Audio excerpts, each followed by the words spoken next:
new up and coming water stewards who had to work this evening. Otherwise, she would have joined us too. So I think we're just waiting for Lee and Phyllis.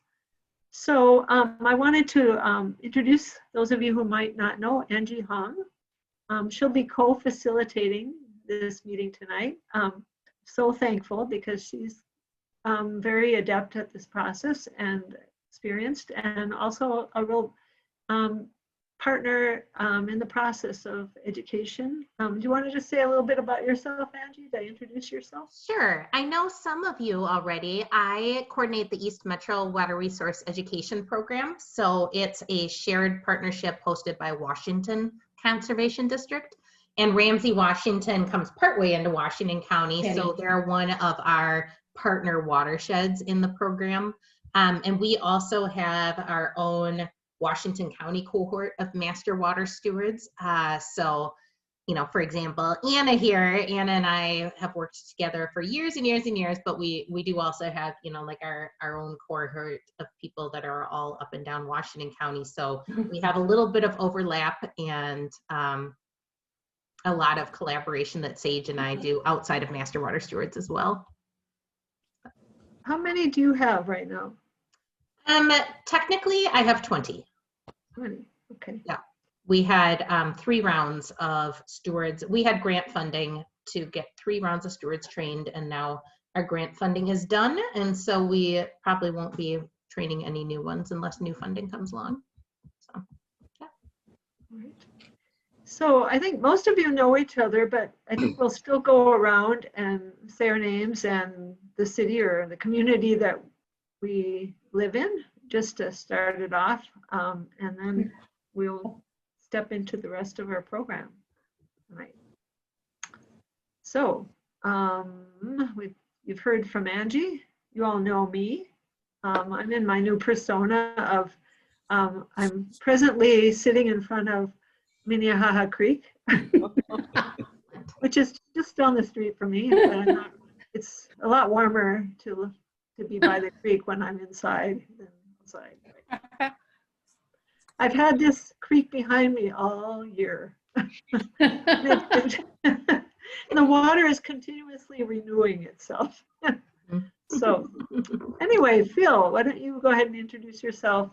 We didn't say anything, and just let us know where you live and maybe some quick thing about yourself. Okay. I'm Phil Gelbach. I live in Roseville, just north of Willow Pond. I've been around a long time in the area, working on various projects. I was in the park system as a member of the Parks Commission for Roseville, and I've done a lot of work with the city on the city of St. Paul, not Roseville, doing various tasks, including conservation issues and also toxic chemical task force and some other stuff. Great. Thank you, Phil. Bobby? Hi, I'm Bobby Scott. I live on the east side of St. Paul, very close to Maplewood and 3M. And what else? You're on a council, or they call it? I am on the district council, the Southeast Community Organization, and starting an environment committee on them, that may take the place of another committee that isn't sure what it's supposed to do. We'll hear more about that later. Yeah. So yeah, and then this summer I managed to do a lot of work in my yard because what else? We'll see the image of that in a little bit here when I do my show. Kathy, do you want to introduce yourself? Some people here might. Wait a minute. Oh, what city is Bobby in? St. Paul? St. Paul. You're on the district council in St. Paul? Cool. All right. Thank you. Kathy, do you want to go ahead and introduce yourself?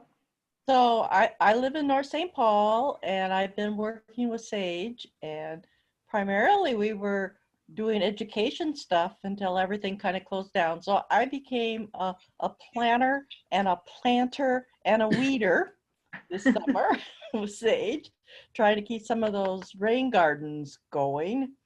And today I went out to Southwood to go after a dozen buckthorn that had berries on them because Conservation Corps guys couldn't come out because they had their team had been exposed to COVID, and by the time they were going to be able to come out, the leaves were off, and our trees are smaller, so we do the vegetation stuff, and you know, if the leaves are gone, it just doesn't work. So that's what I've been doing. Thanks, Kathy. Bill and Rachel? I'm Rachel, and gosh, it's been a full year of being close to home, but we've enjoyed working in the church's rain gardens. Our church nearby is First Covenant, and having some of our colleagues join us. That was wonderful. And another church that we helped with. But the big thing was we built a garage, a new garage that will hold both our cars. And in that, we had to totally redo our entire backyard, which had been rain gardens. And we took about at least half of that to 2/3 of our backyard. So we've got this little garden now that is modified rain gardens. It is a rain garden. I'm sorry. It is a rain garden with a path through it. Yes, and I'm glad to have my car. I'm Bill. I'm glad to have my car in the garage. And yeah, that was our big project, was doing that. I mean, our entire backyard on that side is 15 by 25. So it gives you an idea how much space we have left. But we were able to make it all in the rain garden and got a grant through the watershed, and it turned out to be really a neat project. And we're having solar panels installed in our garage next week, so we're excited about that. Cool. Great. Congratulations. Thanks. Linda? Hi, I'm Linda Nielsen. I live in Roseville. I'm not too far from where Phil is and Lee and some of the other water stewards by Willow Pond. It's kind of across the street at the end of a cul-de-sac from me. And I have a puppy that keeps me busy, so she's been happy to be home. What's her name? Is it Penny? Yeah, it's Penny. Okay. Sometimes she's a good Penny, sometimes she's a bad Penny. But she keeps turning up, right? Uh-huh. Yeah, well, I had to go let her out of her kennel, so she'll be around somewhere. So if I have to leave, it's just to open the door and let her out. But she's right here. Come here. Come here. But I'm also a master gardener. I haven't done that much with them or with the water stewards this year because I have knee issues and there's no correction in sight for that as far as I'm concerned. Thanks, Linda. Paul, if you want to introduce yourself and say a couple things about yourself, please choose, and where you live. We aren't hearing you, even though you're unmuted.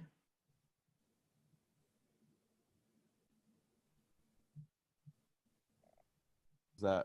Yes, now we Yeah, can hear. now we can. Hi, I'm Paul Gardner. I live in Shoreview in the northwest corner of the district.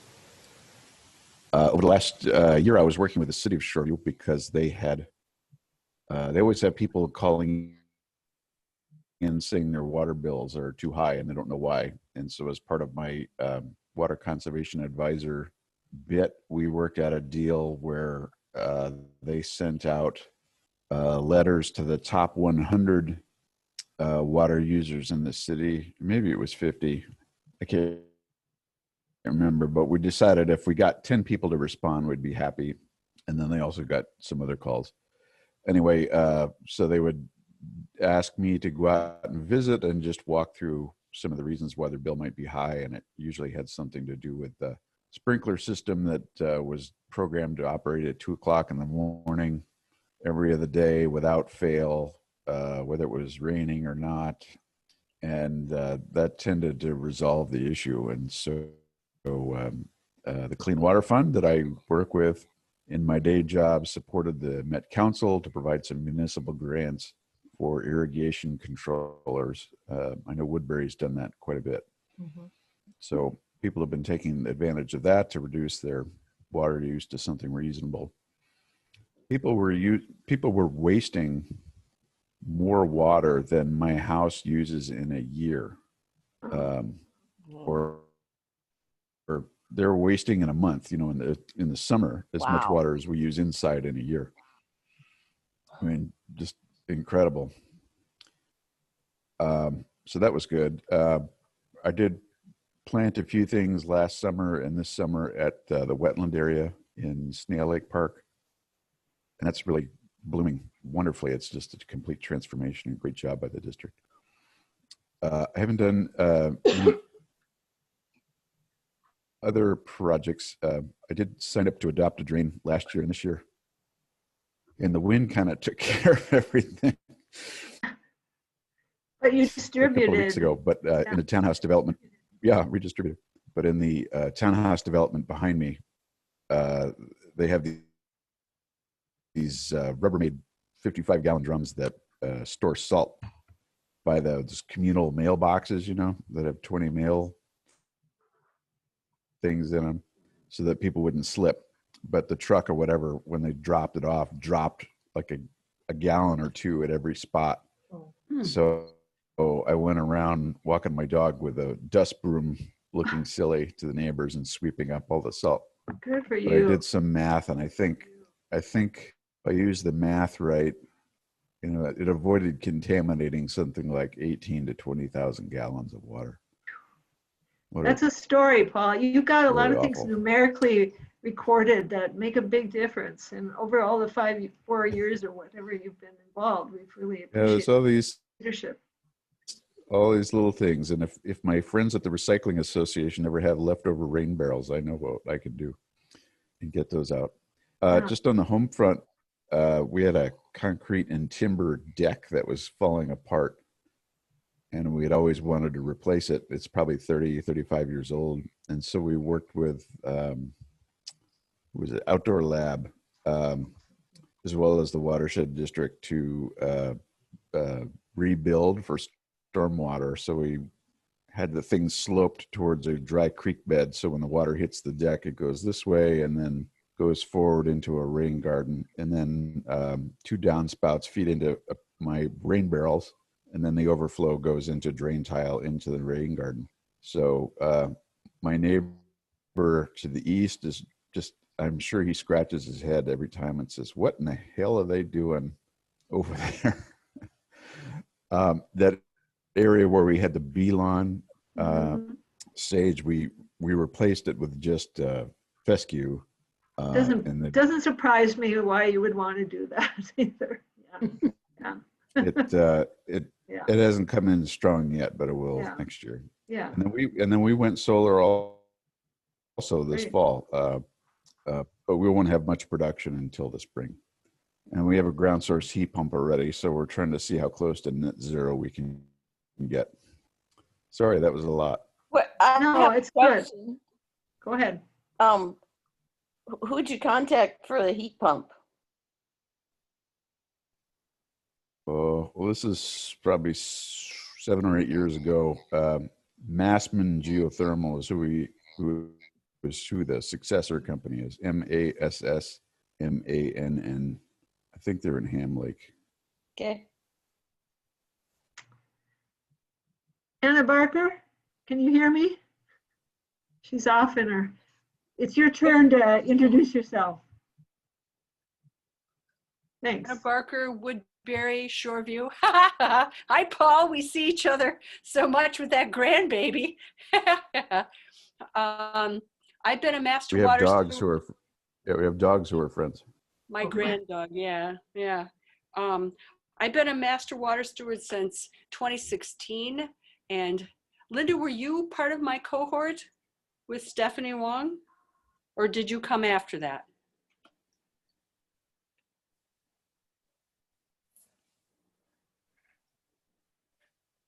I don't know if she. I was part of that cohort, as was Hallie. Yeah. And is Hallie still here? Yeah. Yep, I'm here. Hi, Hallie. So we sort of pioneered things as water stewards for the Ramsey Washington Metro Watershed District and got things started. And I've done everything from work with the city of Woodbury and their puppet wagon. And when my twin daughters were little, 20 some years ago, no, 30 some years ago, there was a puppet wagon that would go around to parks in the summertime in Woodbury.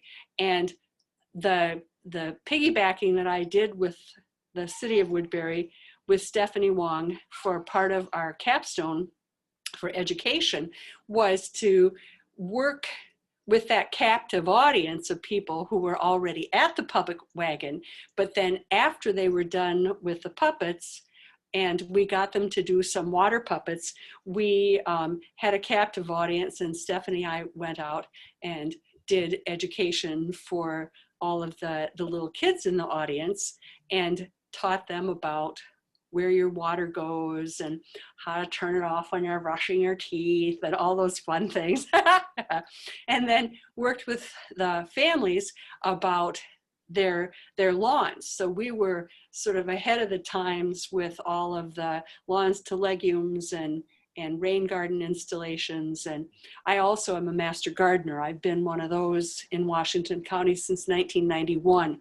And so I've worked with them, and now we have 7 priorities across the state for all master gardeners. And one of them is clean water.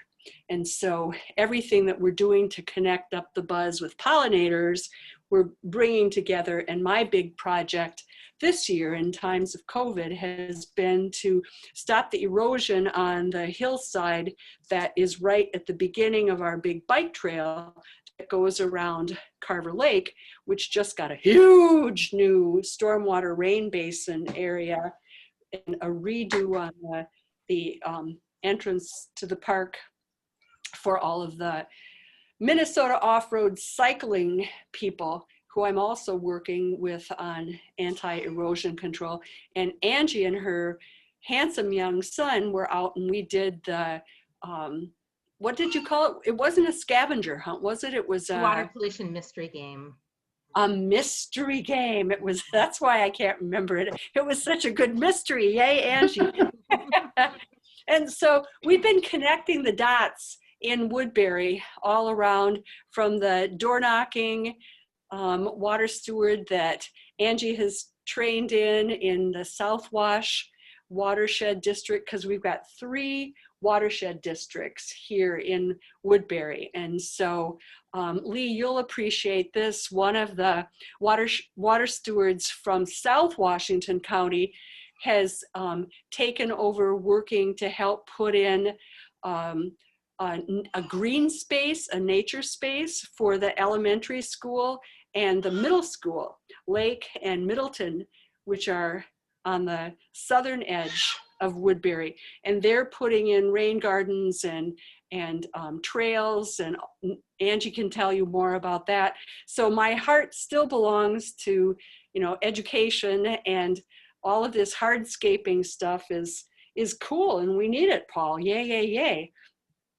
And I've adopted 14 drains around here, and have brought a confluence of 5 HOAs together and have their boards approving and adopting more stormwater drains. And so it's been a busy year, even though I haven't been able to be with kids other than my grandkids up at Peanut Pond and helping out with the planting there around Snail Lake too. So Thank you. Yep, you're welcome. Betty, do you want to just give a real brief intro about yourself and where you live? Yeah. I'm over in East St. Paul, a couple blocks from Lake Balen. and water steward from 2019, and also adopt a number of drains at the corner of my block, up a block, down the block. Well, been, at home. I retired toward the end of May. So I've been working in my own yard primarily, and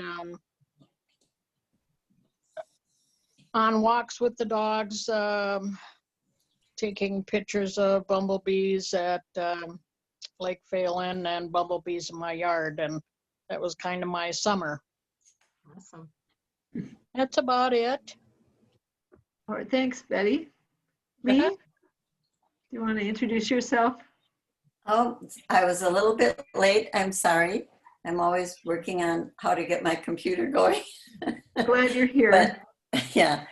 I know quite a few of you just through different pieces in the last year, and Anna from way back. So, yeah, I am a new water steward, 2020 water steward, and Phil and I have worked together a lot in the last year, and it's been really invigorating. It's really kind of changed my life. I've been an educator forever, but I'm retired, and Phil and I have been working on the health of the pond in our neighborhood, Willow Pond. I came when you were finishing, Phil, so I don't want to be repetitive, but we've done a lot of work with our neighborhood and nurturing the idea that clean water was very important. And when we started our discussions on the Willow Pond, it was kind of like, well, what is the watershed? What are people going to do to get this pond healthy again? And then all of a sudden, one of our members in our group, we call Friends of Willow Pond, said, we need to have some water stewards. So Phil and I popped up, and I've just learned so much. It's just been an incredible year. And basically, we've been nurturing all of the people around us, saying, it's up to us. We have to be the people that change what's going on. It's been very exciting, actually. And we've done a lot of work, and I feel like we've moved people in the right direction. And like Anna, I've been out doing a lot of Adopt-A-Drain, and just a couple weeks ago, I was out on the two across the street. So I kind of have, well, my husband said he'd do two, but we won't get into that. So I have 5 now that I kind of do. And I was doing them, and a woman down the street who I had met quite a while ago, but she isn't part of our friends group because she's not, I don't know why she isn't actually. Now she wants to be, but she stopped me and said, what are you doing? Because I was getting rid of the leaves in the drain area. And then I said, well, do you want the short or the longer version? And she said, well, just tell me why you're doing that. So I went into it, and she said, really? Well, how come I didn't know about this? So then just this last week, when the leaves were all over, before the wind kind of took them hither and yon, she was out in the street doing leaves, and she said, I'm just so mad at you. Ever since you told me that, I've had to come out in the street and do these leaves every day. And I said, well, good for you. But anyway, it's just been inspiring, and a lot of the work has been so supported by Sage. Thank you. Thank you. Thank you all. It's just awesome. And then Kathy has been helping us also, just looking at the plants that are growing around the pond. That's been wonderful. So Phil and I have been meeting with all these people who are now Friends of Willow Pond, and it's been nurtured into from Willow Pond to water. And then we do a lot of emailing back and forth and sending ideas for watching webinars and what they should read and what we need to do. And the gal just a couple houses down from me made a floating island this summer for the font. It's just been really interesting. I've loved every minute of it. And we will see where it goes from here, but I think we've just got a lot of people interested in what does it mean to not have just turf lawn in your yard. And I think that's a huge jump for where we are. And so at the end of this summer, I live on a corner, and we, with the help of the watershed, have put a huge native garden in our front yard that got planted right before all the snow. And then we had to water again after the snow left and came and whatever. And then we live on the pond. And so in our backyard, we put a buffer, which we're hoping, there's a few of us that have done buffers, but ours is pretty extensive, a buffer in the pond with all native plants. And I'm just so excited. I love gardening, so I'm just so excited. And we'll see how what next spring brings. Maybe I can show you pictures then.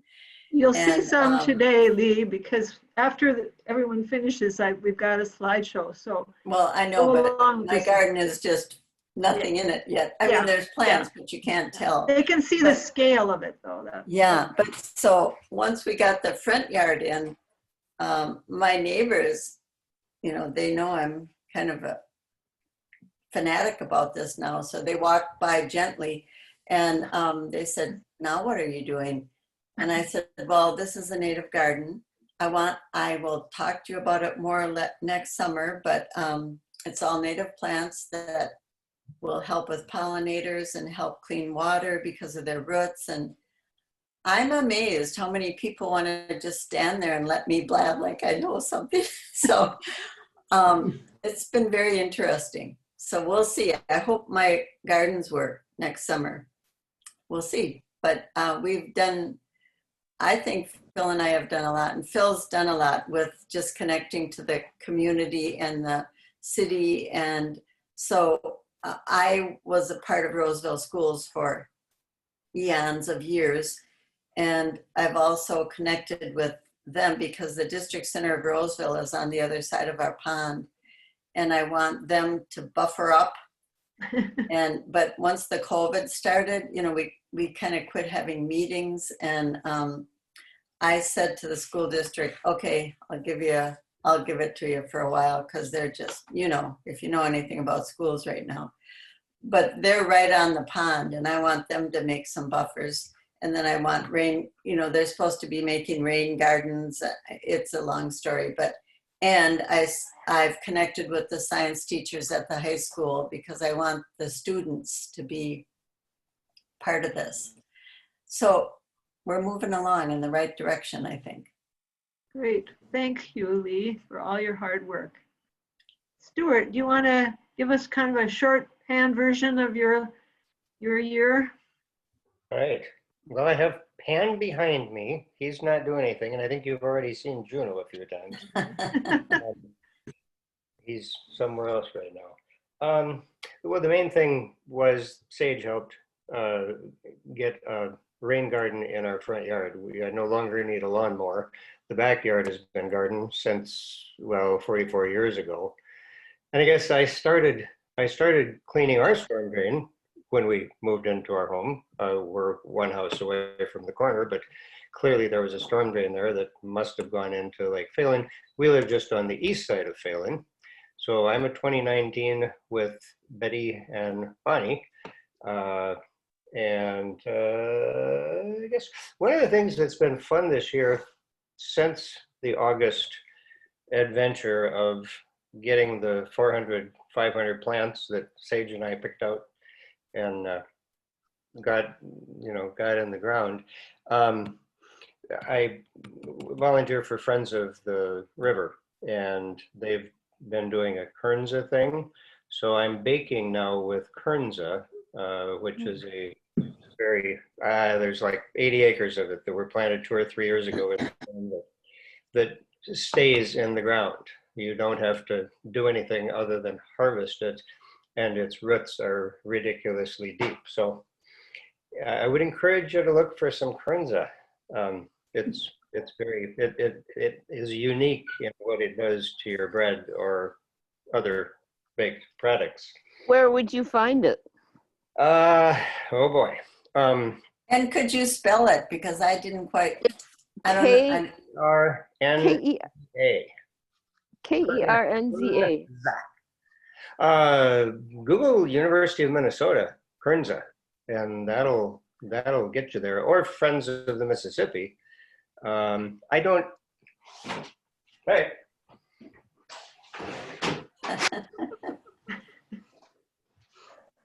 Perennial Pantry is the two guys that are producing it.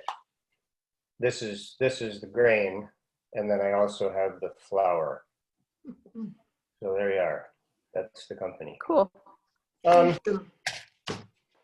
think we're going to go on to the next. We still have 3 people to hear from and more to do. So thank you, Stuart. Allie, do you want to just give us a little tiny bit of what's been happening on your plate lately? I'm Hallie Finucane, and I live in Roseville off of, I'm about a block from Central Park, Lake Bennett. And I was with Adele and Linda and Anna in 2016, I guess. And I haven't done as much this year, but I did put in a bee lawn in my front lawn through the watershed district.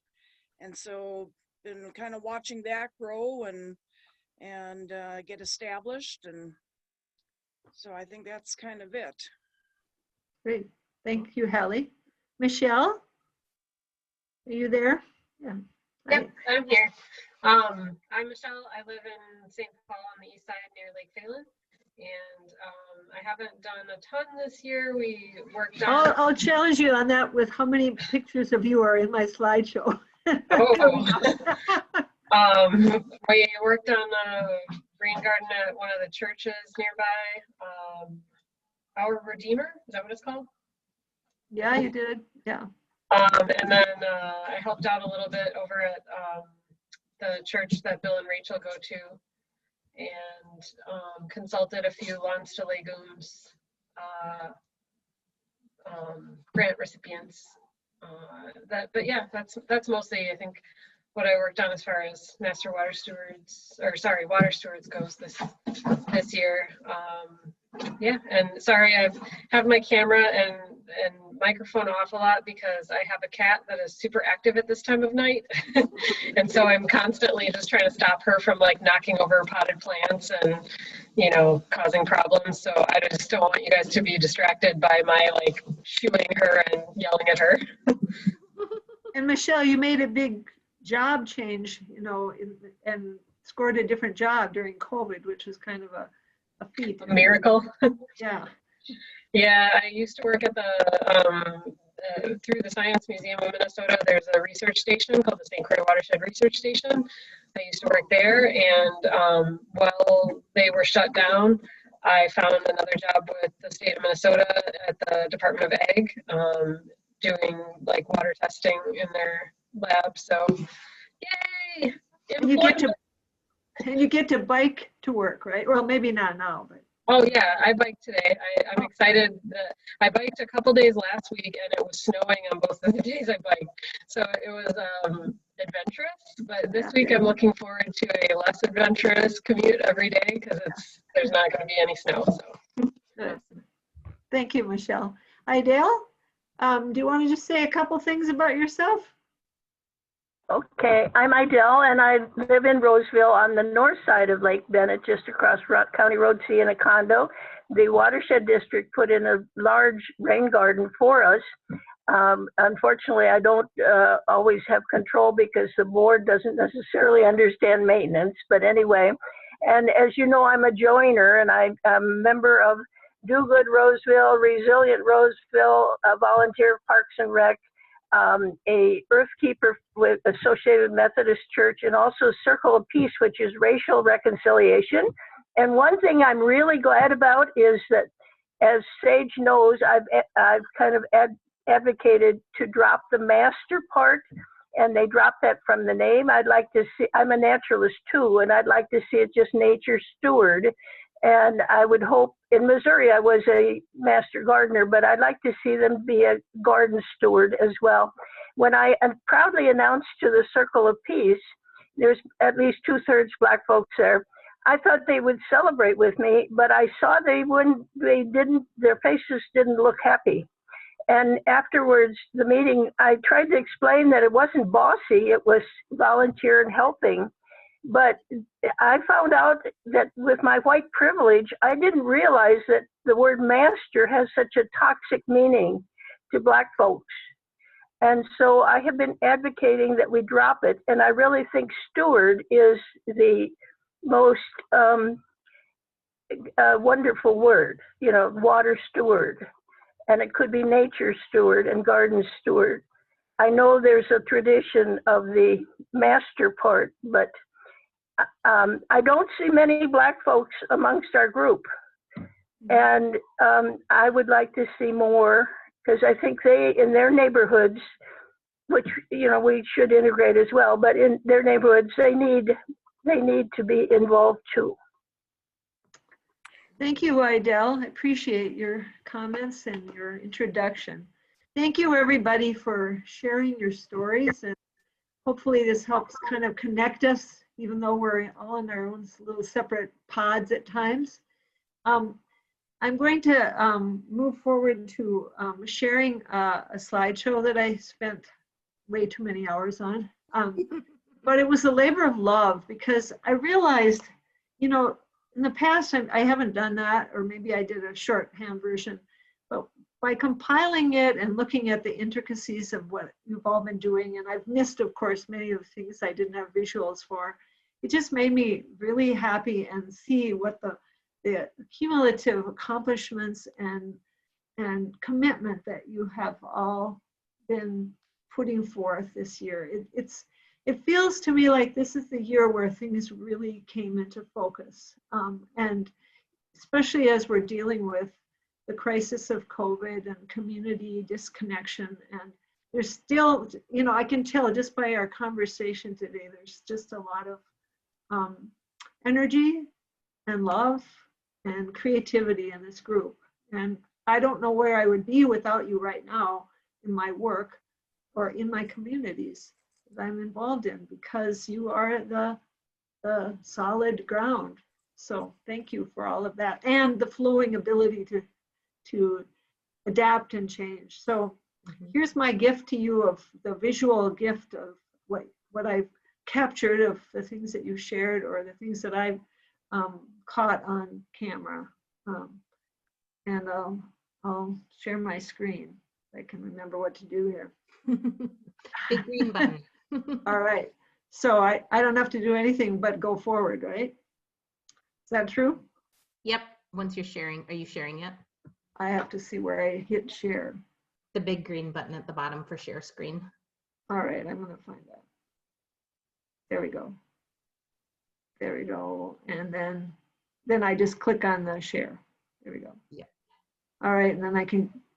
All righty. Yep. You guys aren't seeing the side screen. You're just seeing the main screen. Is that true? No. I'm seeing Okay. the side screen, but maybe if you just click on presentation, Yeah. maybe it will get rid of it. There we go. Yep. Well, it went forward anyway. All right. All right. So we're moving right along. Michelle, you may remember the rather chilly day we were out on Lake Phelan. I biked there. Oh, you did. That's right.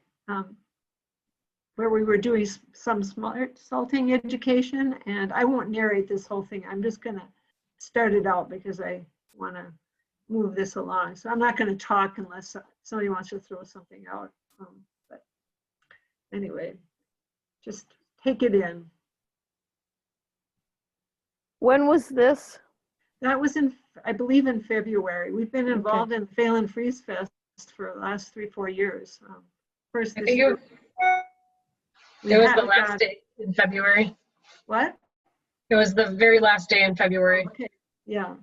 So Betty made these beautiful blocks, and we found the translations of the names of the fish that live in Phelan, Lake Phelan, in both Dakota and Anishinaabe. And Cool. you crafted these beautiful ones. So I have a big duffel bag full of these fish blocks, and they were popular.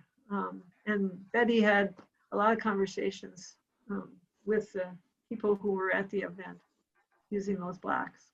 We And had hoped, go ahead. At Sage, I found that I have one more set here Oh, at really? home that Oh, didn't really? make it. So the next time we do them, I'll have right. one more to bring. Well, winter's coming, we might find a way. Yeah, okay. Put that in your thinking cap, yeah. So, and this is some images from Anna B's Osher lifelong learning classes that she taught. Anna B, are you there? She might be Yes, off. dear, I'm here. I just want you to, in a very short, concise way, describe what this class was for and the theme of it.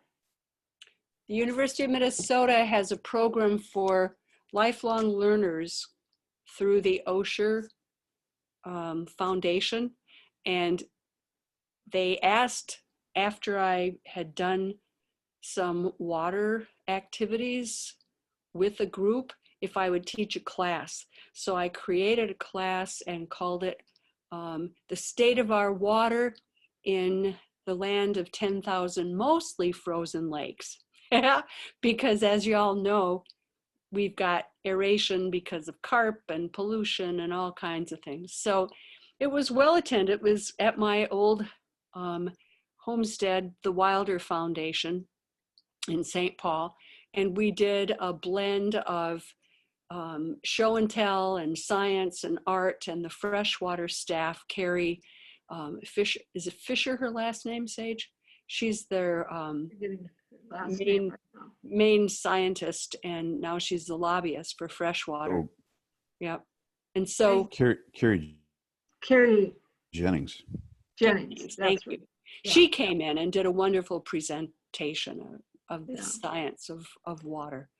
And so the course was customized for this group, but I think having something like this for the general public would be very, very helpful to help people understand why we do what we do and how we can help make things better.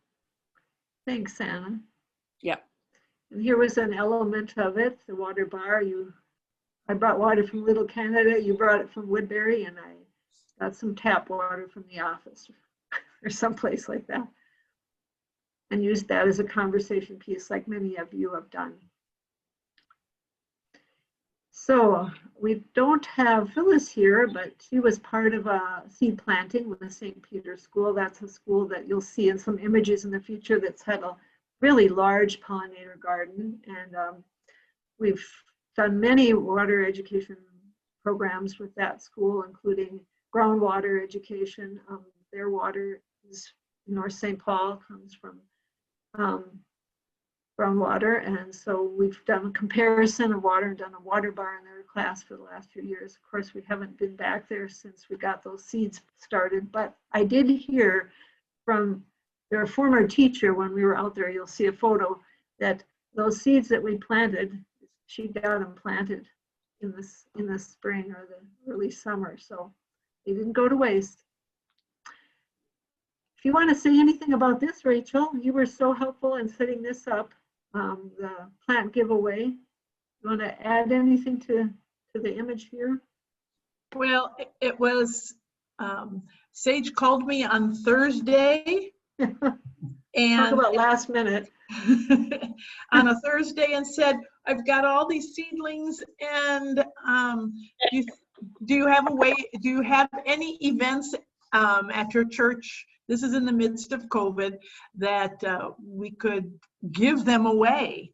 And so there were 70 plants that hadn't been transplanted that either went to the greenhouse or to my house or to the, And so anyway, so I worked with the Fruit of the Vine food shelf people and the church facilities person to see if we could use tables and be on their site and partner with them and give things away as people drove through the food shelf. And so. And you got the information that I wrote up translated into Spanish too, which yes, is because cool. it's a Hispanic church and that partners in our church as well. So on the corner of Ivy and Arcade. So, and that's Michelle there in the middle and Sherry Brooks, former teacher from from across the street, Farnsworth. Yeah, Farnsworth, former teacher Sherry Brooks. Yeah. So we had fun, and that was, we had a day and a half to kind of pull it together. And yeah, it was fast, but really well done. Thank you. It was fun. So, Michelle, in another guest appearance in this slideshow, you want to tell us what you were doing that day? Sure. So this was part of the, my camera's closed. This was part of the coaching of Lawns to Legumes recipients. So one of the people that received a grant and wanted to do some landscape changes to convert some lawn into more perennials. She was looking for some plants, and you know, Sage, she had some plants. She came out to the greenhouse and also got some more from me there. Yeah. Awesome, yeah. So also Sage was going out of town and needed someone to water her plants. So I kept them in my messy backyard there, and then she came to pick them up from my house. You do not have a messy backyard. You do not. I know what a messy backyard is. It's not your yard. And Anyway, please don't judge my outfit. I was like just coming home from work. That's like just what I bike commute in. Yeah, thank you, Michelle, for your help in that. Here's another cameo appearance of Rachel and Bill over across the street from Farnsworth at the church there. You want to tell us what was up there? Bill, do you want to comment on this? Sure. There's a rain garden on the east side of the church that has been there, wow, 15 years probably, that Sage put in with the kids from Farnsworth. And I think Rachel, myself, Michelle, Bobby, and a couple of other people did a lot of work on it a year ago. And this summer we weeded, did some tremendous weeding and mulched, and just really looks a lot better, and people are commenting on how nice it is. And we also had a case where people were walking through the rain garden, and once somebody starts that, it's very hard to stop it. My idea was to put up a 30-foot fence around it, and somebody else said, why don't we make a path and people can walk through it? So that was a great idea. We did that, and it turned out really well. Thank you, Bill. Here's another project at that site that you were involved in as well, a rain garden spring cleanup. That's a lot larger rain garden.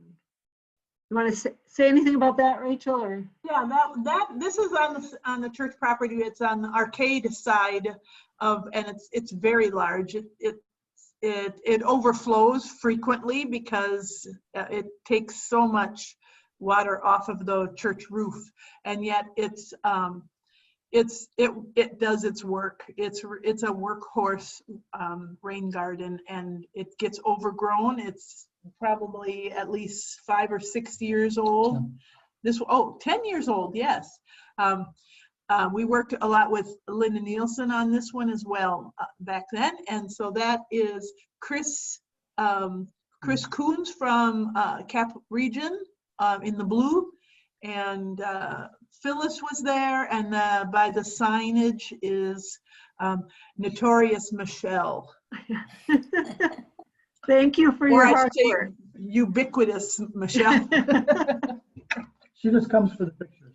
All right. Oh, now, as if that was not enough, you took your show on the road, went to Our Redeemer Lutheran Church, who you connected with, I believe, at the Lawns to Legumes workshop that we held in the wintertime when we were getting ready to launch that whole partnership with getting people involved in the Blue Thumb Lawns to Legumes application process. And the church hosts had been involved in the building of this rain garden years ago, and they connected up with you wisely, and Michelle especially. And so when summer came and we got the call, it's time, it's time, we need your help. There you guys were, and you came out and you did the Lions work of getting rid of a lot of the things that are overgrown, including a lot of the blue flag iris and everything else imaginable, and did some planting. Michelle, you coordinated this whole thing, and including the snacks and everything else. And it was a nice summer night, and Phyllis was there, and Bobby was there, and who else? I'm not sure. It was a crowd. There was Melissa, Phyllis, Bill and Rachel. Yeah, I have a list, but I don't have it in front of me right now. But it was a pretty big group of people, and because we had so many helping hands, it ended up being just one work day. And I know you said I coordinated it all, but the snacks were from the church, and they were very generous and great snacks, and I took some for the road because a lot of them didn't get eaten.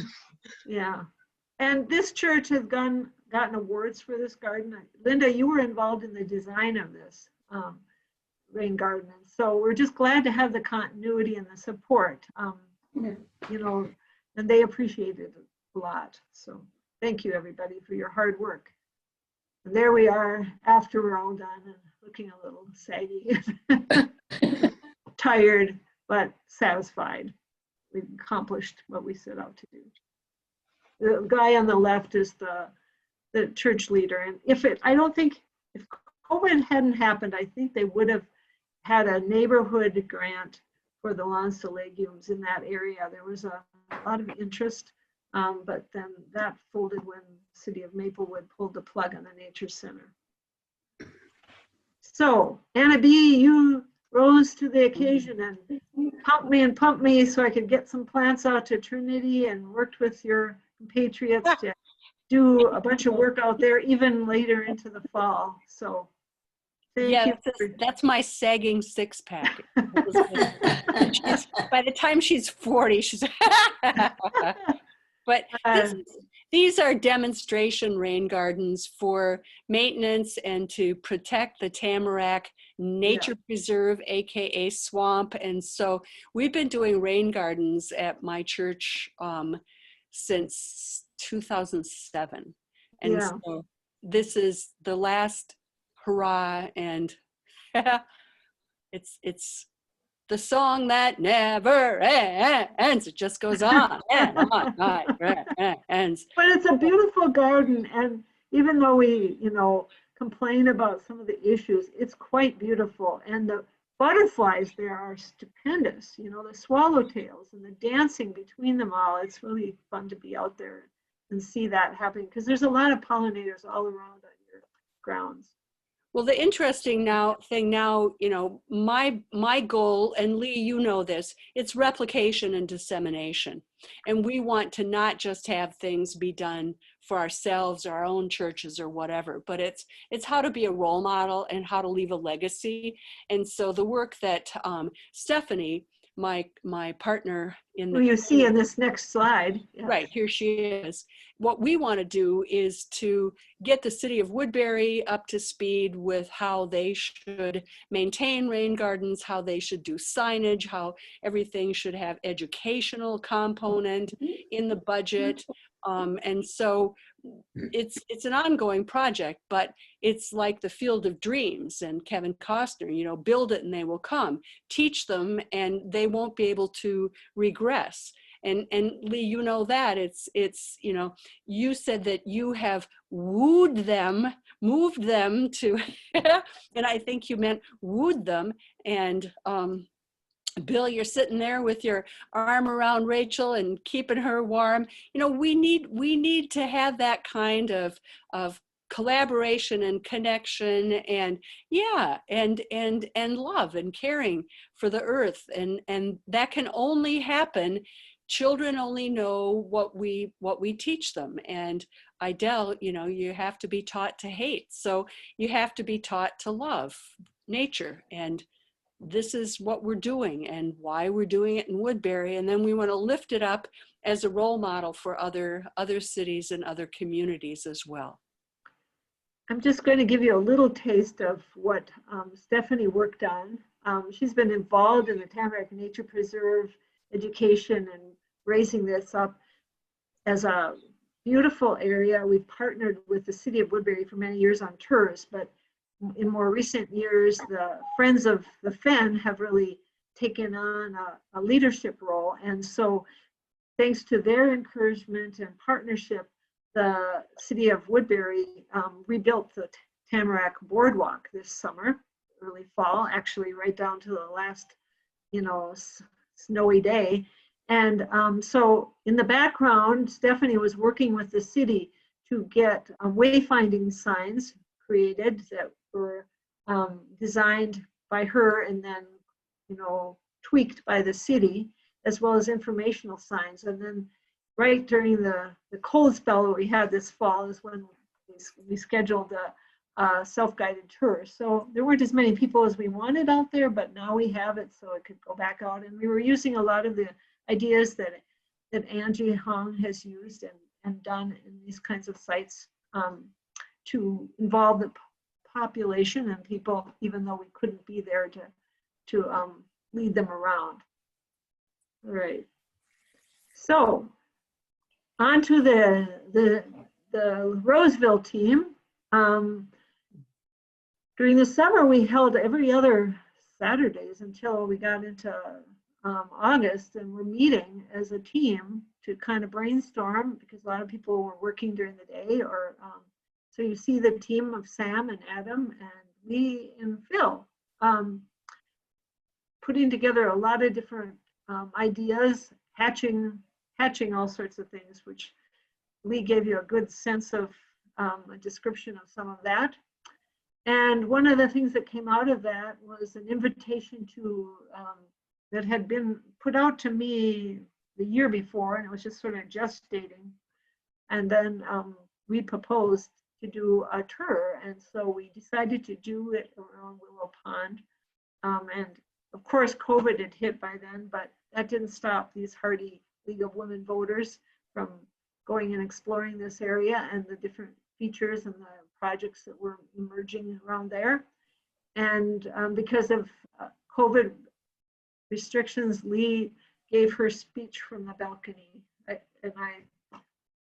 was powerful. You were talking about your own things that you just shared with the group about your own testimonials, your group neighborhood work. And do you want to add anything to this, Lee? Because it's hard to say it all, and but the photo to me says a lot. Is there anything you want to add? No, I guess I kind of said it before, but the one thing, by the end of the spring, Phil and I had kind of created a list of something you can do in your yard that starts to move you away from the typical suburban yard into a pollinator friendly, a water friendly yard. And I sent out a list of about 15 different ideas. All of them I got through all the training in water stewards and just reading and everything we've done over the year.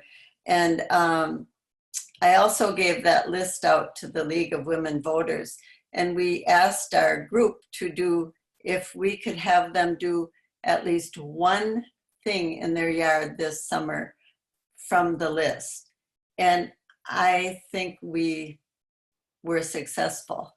And it's not huge, but I realize it's kind of like in education. When I want to change it all in 5 minutes, it doesn't work that way. So I really feel like we've got a lot of people thinking differently, and that's the start. So, and this League of Women Voters that came through the neighborhood, and we explained what we were doing and why. And I'm sure all of you have probably already read this book, Nature's Best Hope, but I just loved it. And so I suggested that they might want to read it, and then gave them the website that Paige had, or Sage had, for his talk. And it's been really interesting how many people, including myself really, didn't know that much and have started opening up their eyes to what we need to do. And it's wonderful. So you can't change the world in a minute, but you can if you keep pushing them. So, and Phil, do you want to say anything about your role on that tour? Because you really took the leadership of helping us walk around the pond and see things from different perspectives. Well, there's not a lot to say. I can't remember half the things I was talking about. I just opened my mouth. Here I am trying to fly. It was a very interesting tour in that it woke me up to some things that I have not been seeing. And I walk the pond probably at least once every couple weeks. And there were things I was seeing in the plant area and in some of the things that the city had been doing that I hadn't seen before. So it was fun to go on that tour. Thank you. So several of the other people on the team are not here tonight. This is Sam on the left. She adopted a drain, but she was doing a lot more with the group. She was kind of the graphic artist. It was nice to have an intergenerational team. Adam works for the Water Resource Center at the U, and he added professional perspective, as well as because he had young children. If you go back to I won't go back, but on the Zoom, you might have seen the kids in the background. They joined us for some of the Zooms as well. And it just added a feeling of family to realize why we were doing all of this work. And Sam, in exploring her neighborhood, found a whole area near her that had these large, humongous scale rain gardens. And I've never seen such large ones in a housing complex that we started studying the plants and wandering around inside them and wondering how they had ever convinced anybody to do that kind of a project. So that raised a bunch of questions and interesting conversation amongst our group.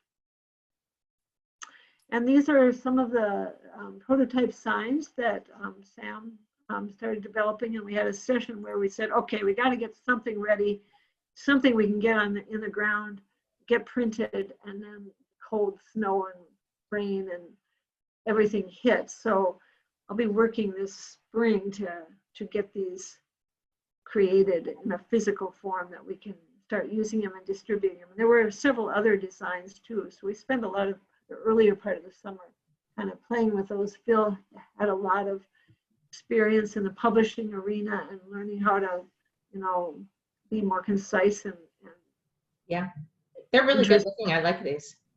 Yeah, so we hope to get those produced in the next year. Sage, could I just say that sure. I just want to stress how important it was that during this year, so there were 4 of us in Roseville, Phil and I, which might be in the, little older generational category. And then we had 2 much younger members, and that was invigorating to have the multi-generational approach to it. And I think we all, because just looking tonight, I think more people, there's a couple young ones, but more people are closer to my age, which isn't quite as young. I just think we have to really nurture the idea that we have to be intergenerational to make this work. And Sam and Adam really didn't have the time that I had because I am retired. Otherwise, I wouldn't even have joined this, I'm sure. So there has to be a way to continually connect with all ages and just nurture the idea that you can be a part even if you don't have that much time. There's just a thought there, so. Yeah, I think it's true. It was an ideal combination. And partly you also had a geographical connection that helped you know, sync up some of the work too, but I think the intergenerational thing kept us energized. This is, oh, go ahead. May I say something? This is Sure, Idel. Yes. I think, you know, I'm 82 and I sprained my ankle, and I think I might have had COVID because I really am not myself, although my sister died in May and I've been depressed and kind of hibernating. But I think I would like to have our water stewards maybe I'm old enough to remember like the WPA and the CCC, which was a conservation corps of young men especially, but young people. And maybe we could set up some kind of a program like that, or appeal to the Governor Waltz or even to Department of Agriculture or somebody for some of the young people to maybe do the physical work and be educated as well, but earn some money, because with COVID, it has had a bad impact on the economy.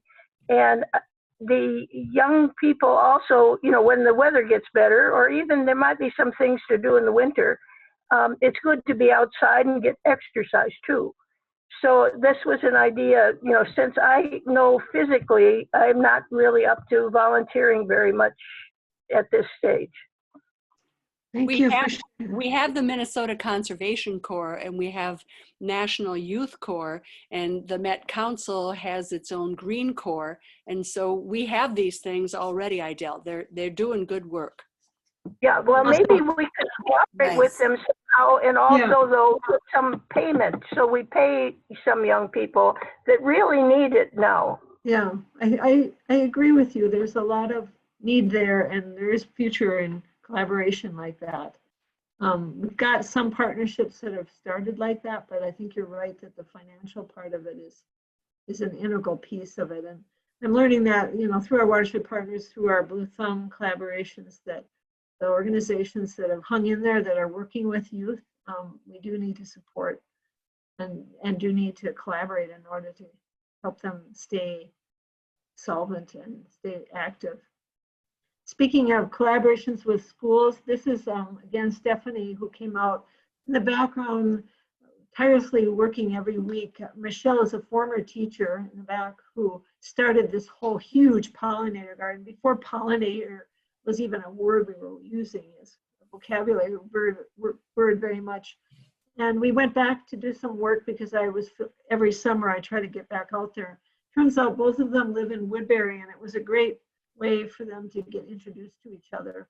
And we did some planting, and it always makes me relax when I drive up, and it seems like it's not planned, but I always run into one of the teachers there out in the garden when I happen to go there. And the teacher we've been working with for many years at St. Peter just retired. So I'm glad that Michelle was able to carry on and keep doing the work. And I just want to meet her up with Stephanie up at Tamarack next, because she lives out in Woodbury. So just the synchronicity of things. Not this, Michelle, just to clarify. Did I say, what did I say? Oh, you just said Michelle. I was just saying, you know. There is another people Michelle. named Michelle. Yeah, a different Michelle. That's right. There she is on the left. Moving along, here's a beautiful self-defined pollinator cafe that Anna B. put in. And I just love the photos that you shot of this. You kept talking about it, but now I can see it in its beauty. And your ability to find signage that helps tell the story is great. Thank you. And you've taken on some other projects. This one was an intriguing project. I don't know the whole story behind this one. But I think we've got about 15 minutes left, and I want to move along so we have a chance to have a little bit of the other conversation that we wanted to have this evening. So I'm going to kind of move it forward kind of fast now for the rest of the slideshow, so we have some time to finish.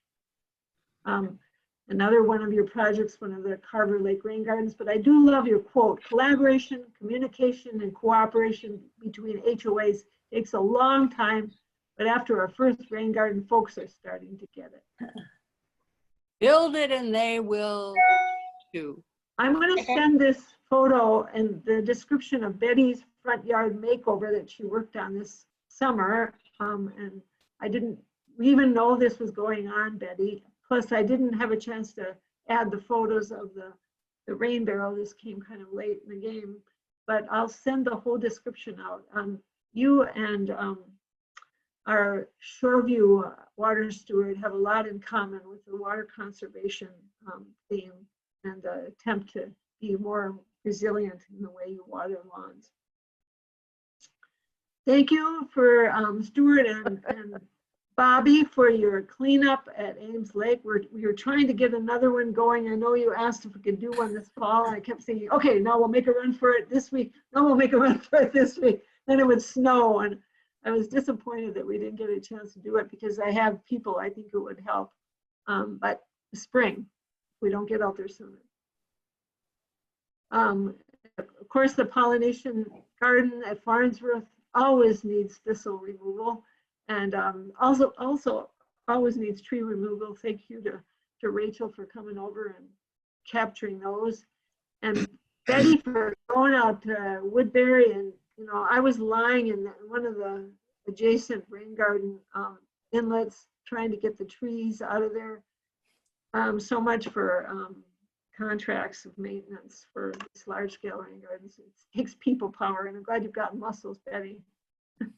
And Bobby's coming along Native Boulevard is quite beautiful. You've got a really interesting combination of plants for woodland or more shady areas. So we should share addresses, and people should do a drive-by next spring or really summer, see your spot. You worked hard on that.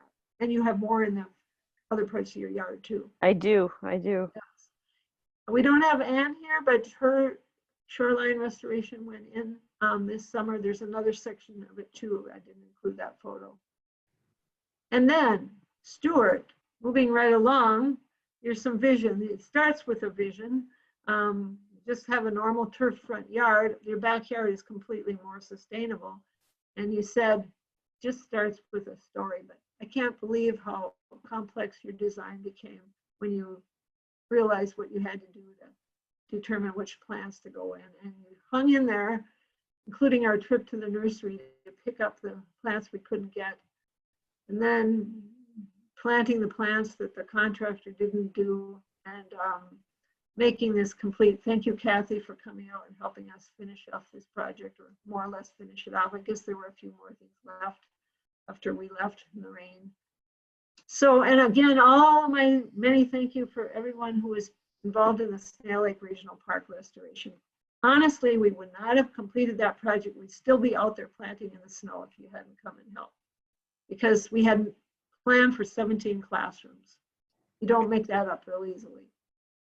So there was many sessions out there, and across the whole Metro team, many people came to help and rose to the occasion, including Idell and others who had time to come during the daytime. So Idell will send you the slide. You can see yourself at work. Betty, thank you for helping. This is a master naturalist who helped us with a lot of projects this summer too. And Anna B for being agile enough to do the close to the shoreline, steeper shoreline. So we hope you'll join with us next year. Now, we alluded to her project on Willow Pond, which maybe started before 5 years ago as far as vision goes, but you have an idea of what her shoreline looked like. It's the cattails. And finally, we got through it. We got a contractor. That was a lot of work just to make that go through the gate, and it went in the ground, into the water, I should say. But that wasn't enough. There was also the front yard you had a dream of turning into a native planting in a showcase. And so sure enough, in that little window of time, Ecoscapes came to the rescue and pulled it off. And then last but not least, thank you all water stewards for driving around and delivering the adopted rain signs. We expanded our signs beyond the St. Paul watershed area that Hamlin delivered.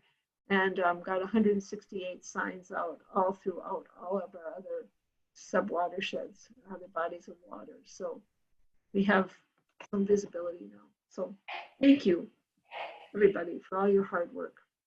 So we just have a little bit of time left. I'm going to quit sharing.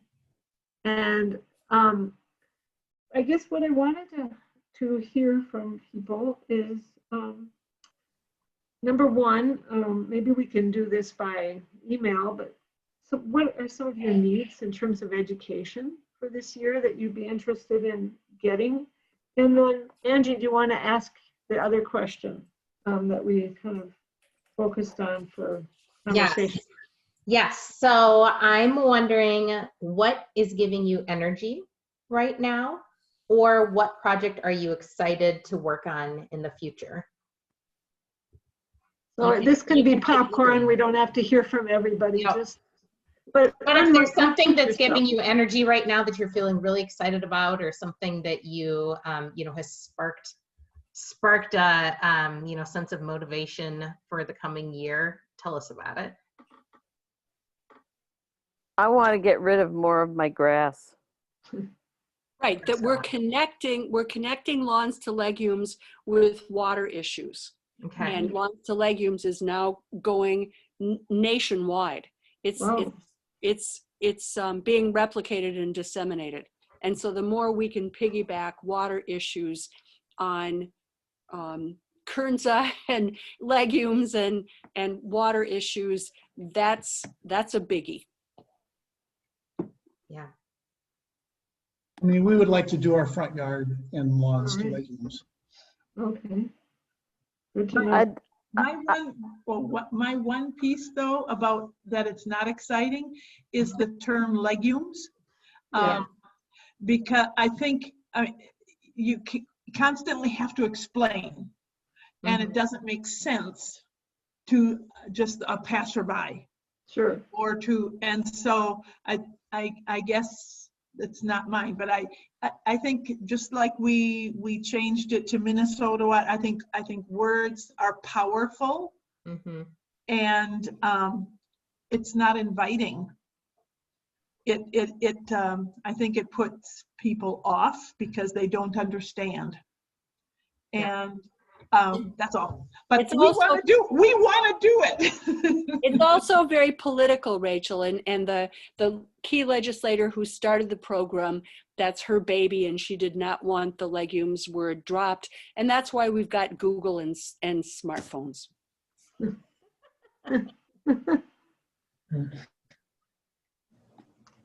So how many people in this group have already done projects on your property at your own place? A lot of people, okay. How many of you have convinced a friend or a neighbor to do something at their place? I am working on. You're convincers, I can tell. I'm working on my neighbors on either side. I think that one of my neighbors is going to purchase one of those kind of ready-made in the spring. And I'm trying to convince my other neighbor to, she has a perfect shady location for a rain garden. Right now, one of her main downspouts goes right to her driveway. And boy, I've been working on her. Good. We'll get all of it. We'll all come over and talk to her. No, that might not be the best thing. Hi, Well, this she's is retired Idell. now, too. Yeah, this is Idell, and I wanted to say I've been writing up this idea about, like a paid, government-funded youth, the core, and I'm going to submit it to Senator Tina Smith, I think, and Senator Klobuchar, as as a way to get young people, especially of those that are in need, a chance to be invested in their environment and the community, and also I think one of the most important things that I've found about being a water steward is knowing you guys. And I especially want to thank Linda for taking me to the training sessions. That's a good Not a segue into problem, that Idell. question of what would be some of your training needs if you had a choice, or Oh, we definitely, in fact, if they could even be, paid for training sessions to get them ready for some projects when the weather or when COVID is kind of over more, but it really, we need to get our economy going too. And I would like to see these young people kind of invested in the cause of clean water, but also know that there's work involved, and and work with older people, because I think the connections there too can be very valuable both ways. it's true. It's very true. Does anybody else have, something in their mind that they think would be helpful for either training or, focusing? One of the things that I wanted to kind of experiment with was a little bit more team work on some of the issues that we are all, maybe not everyone has the same interest, but kind of doing a little bit more, since we can't meet in person, we could do some periodic meetings on themes of particular types of projects or whatever to kind of prepare ourselves, since winter is kind of the slow time for some of it.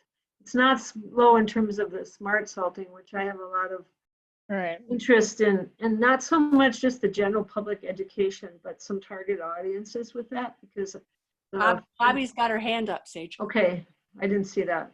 Okay, go ahead, Bobby.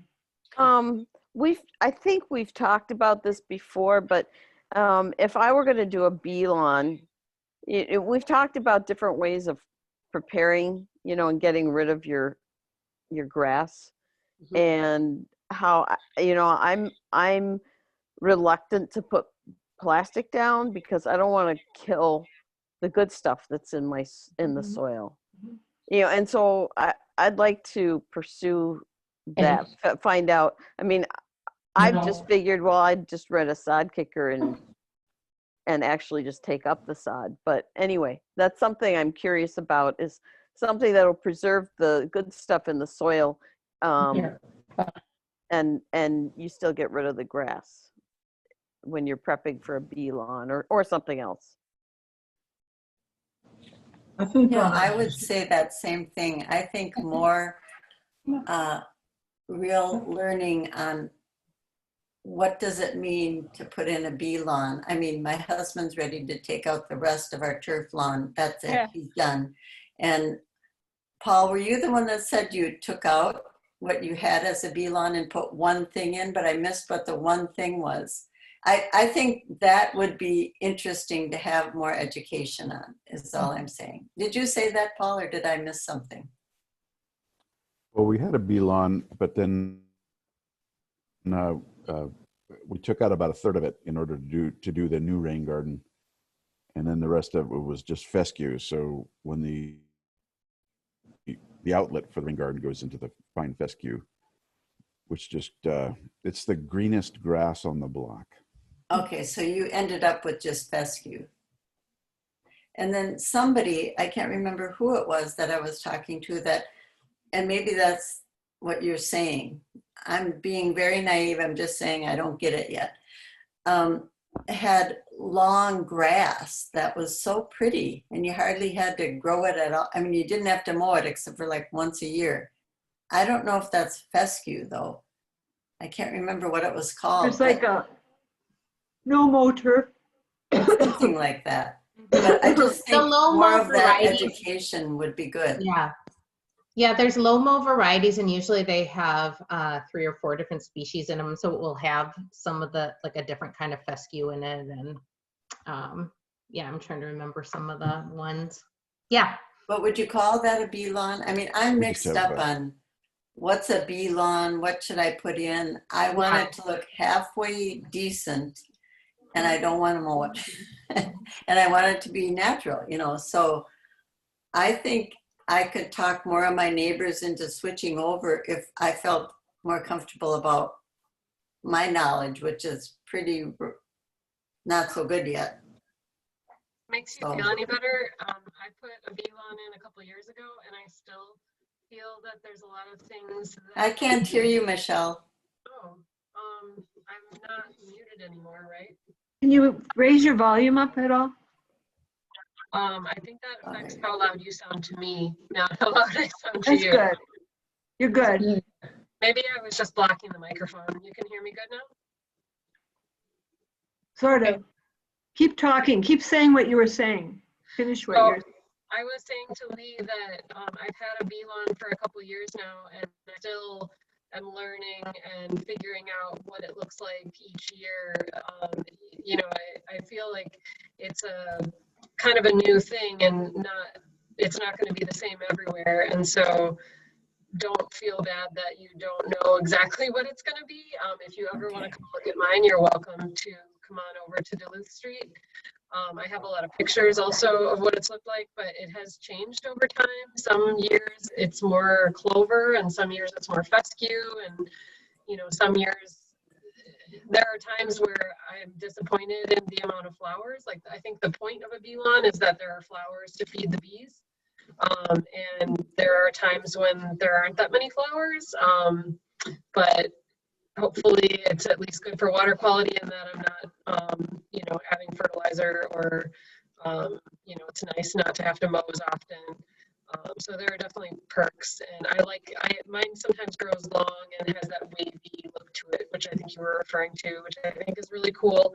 But then you have to deal with, okay, now when I mow it, how do I mow it without taking too much plant material off at once and then stressing out the plant? So these are things that I'm kind of working through in my first couple of years having a bee lawn, and hopefully I can share more lessons learned over time. Thank you. Okay. Are there any other kind of training topics or things that you're interested in working on this year? Just throwing it out. We've heard from a few people. Any other goals or interests? I'm sure they'll emerge over time, but just wondering if there's anything you want to speak to. I just have a suggestion that's a little bit different, but it kind of relates to when we're going through the water steward training. I've seen people with a lot of really different tools. I think it would be good to have a list of tools and what to look for. Like, what kind of shovel should you buy? Okay. Should you buy a little tiny shovel? Should you buy a big heavy shovel? You know, the hay rakes that you use for mulch are wonderful.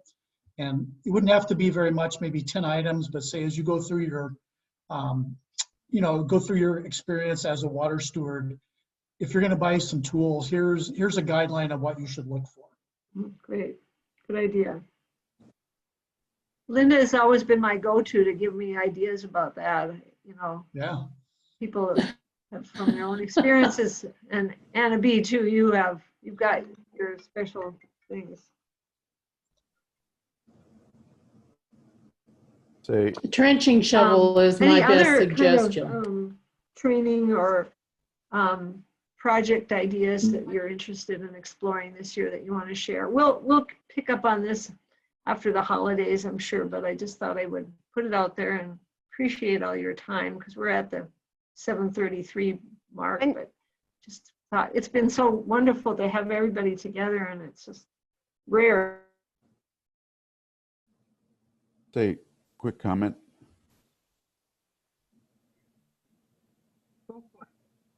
Oh, everybody's frozen.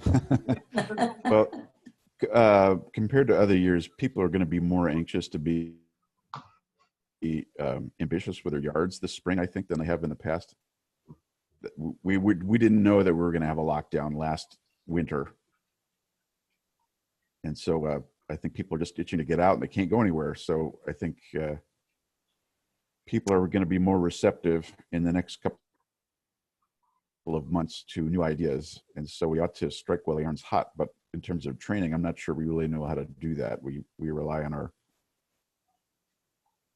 local government friends to get the word out in the newsletters. Angie's awesome columns. I'm not sure what the best way is for us to help get our neighbors and communities looking at what they could do. I don't know, but I worked at Bachman's this past summer, and I can tell you that a whole lot of people took up gardening this summer. Mm-hmm. Yeah, that doesn't mean Could it's not bad. keep And product on the tables out there. right, and you couldn't find lumber that you Yeah. needed anywhere. But in terms of planting in the spring, you really have to get things started. There wasn't much to begin with, say in February and March, when really people start to sketch out what they're going to do. And I think that one of the good venues is, you mentioned Woodbury and Shoreview with the rain gauges and the app. There's an app for that, and all the things for how much water gets wasted from, you know, the swirly whirlies when it's raining. So that's a good role model, Paul. And we used to, as master gardeners, also be at Bachman's, be at Home Depot, and have demonstrations and hands-on things to do. So I don't know if we want to get trained in how to do that virtually. We've tried that with Zoom at farmers markets. So I don't know where I went, Stay but I creative. went into a rabbit hole there and was gone. Sorry. Carry on without me. We did. I know you would. It was just like, all of a sudden I was kicked out. So I didn't mean to interrupt the flow of conversation here, wherever you were. no, we've got to go. Yeah. Yep. Thank you all for being part of this tonight. As I said before. And Thanks I'm glad for sharing your stories. I always Thank think you, it's so Sage. inspiring to hear what all of you are doing, and it just Thank you gives for me all your hard warm work, and fuzzies. for coming this evening and being part of the gathering. And I'll connect with Angie if anybody wants to look at the copy of it, or we'll share it with the people that weren't in. Oh, sure. Yep. I recorded the meeting, so yeah, I'll post it to YouTube and send the link to you, Sage, so you can share it with everybody else. Okay. Take care, everybody. Good night, Thank you so much. Thank you. Good night. Bye-bye. Fun with your kitty and puppy. Bye-bye.